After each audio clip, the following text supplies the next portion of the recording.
In a world that never stops talking, silence has become the ultimate luxury. We live in an era of constant noise, notifications, traffic, the endless scroll of digital information. Everything is fighting for our attention. Everything is shouting. And for a long time, the world of fragrance followed the exact same path. We've been told that perfume is a weapon, a tool for attraction, a way to announce your arrival before you even speak. The industry calls it projection and sillage. They measure the quality of a scent by how far it travels, by how many rooms it can fill, and by how many hours it can linger on a piece of fabric. We have been conditioned to believe that if people can't smell us from across the street, our money was wasted.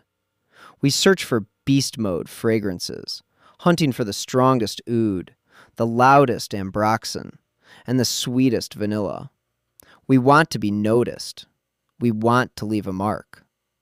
But what if the most powerful thing you could wear was almost nothing? There is a fundamental flaw in the logic of loud perfumes. When you shout, people naturally cover their ears. They build a wall. A loud fragrance is an intrusion into someone else's personal space. It's an invisible cloud that demands a reaction, whether the other person wants to give it or not.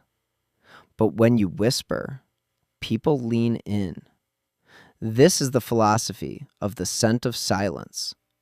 It is the olfactory equivalent of a blank white canvas in a museum. At first glance, it looks like nothing, but the longer you look, the more you see. It's about the beauty of the void. Let's talk about the anti-perfumes. In the last decade, a quiet revolution has been happening on the fringes of the industry. Brands like Eccentric Molecules, Le Labo, and Diptyque began to explore a different territory. They moved away from the traditional pyramid of top, heart, and base notes. They stopped trying to recreate the smell of a rose garden or a spice market. Instead, they turned to chemistry to capture something more elusive: the smell of skin, the smell of clean air, the smell of a ghost. Take Molecule 01, for example. It consists of a single aroma chemical, Iso-E Super. In the bottle, it smells like almost nothing. On a paper strip, it is practically invisible. But once it touches human skin, it begins to dance. It doesn't smell like a perfume. It smells like a person. It smells like the warmth of a neck, like a freshly laundered shirt, like a memory of someone you once loved but can't quite place. It is a scent that appears and disappears throughout the day. You forget you're wearing it, and then, suddenly, a breeze catches it, and you're reminded of your own presence. This is not about smelling good for the sake of a compliment. This is about personal sanctuary. When you wear a minimalist scent, you aren't performing for an audience. You are creating a private atmosphere that only those allowed into your inner circle can experience. It is an intimate secret. It requires someone to be close to you to truly know you.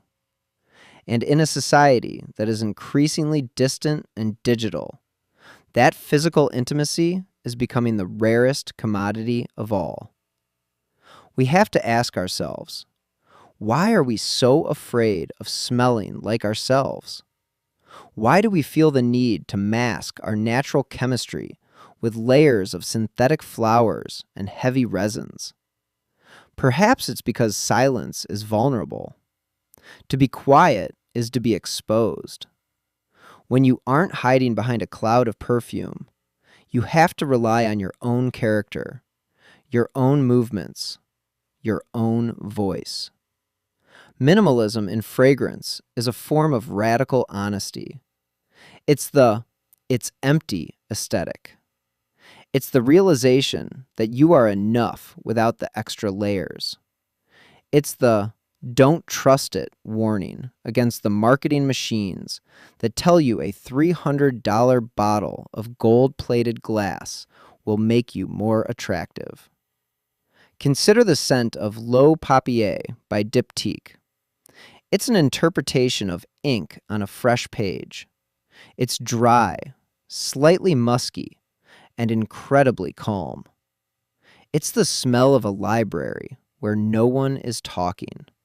Or Another 13 by Le Labo, which smells like a clinical, metallic comfort, like a high-end art gallery in a concrete building. These scents don't tell a story.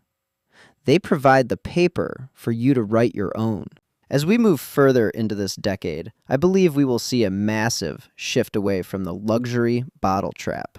We are becoming exhausted by the excess. We have too many clothes, too many gadgets, and too many perfumes that all smell like the same department store floor.